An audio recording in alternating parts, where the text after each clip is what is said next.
આ પ્રેમ રહ્યો ને એ પરાણે નો થાય. પ્રેમમાં તો આમ જો એકાબીજીના મન હોવા જોઈએ, એકાબીજીનો રાજીપો હોવો પડે અને દિલથી દિલ બંધાવવું પડે ને આંખથી આંખ મળે એટલે પ્રેમ થાય છે મારા ભાઈ.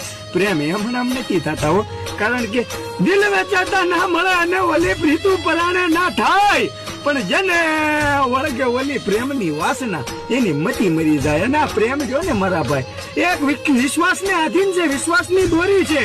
વિશ્વાસની દોરી બહુ નાજુક હોય છે, એકવાર તૂટ્યા પછી ફરી બંધાતી નથી હો. અને ગેટ બાંધી તમે સંબંધ પરાણે કેટલા કાપશો, એક દી ગેટ છૂટવાની જ છે. એટલે પ્રેમ જ્યાં કરો ને ત્યાં વિશ્વાસ રાખવો પડે, ભરોસો રાખવો પડે છે. બાકી પ્રેમ તો આખું જગત કરી લેશે હો. અને પ્રેમની અંદર શરીરની ભૂખ ના હોવી પડે, વાસનાની ભૂખ ના હોવી પડે. પ્રેમની અંદર તો સમજો દિલથી દિલ મળેલું હોવું પડે ને એકાબીજીની હારે જિંદગી જીવવાના વર્તા હોવા પડે હો ભાઈ. હા ઘાયલ, હા મારા ભાઈ, હા. હતી સદડું હતું.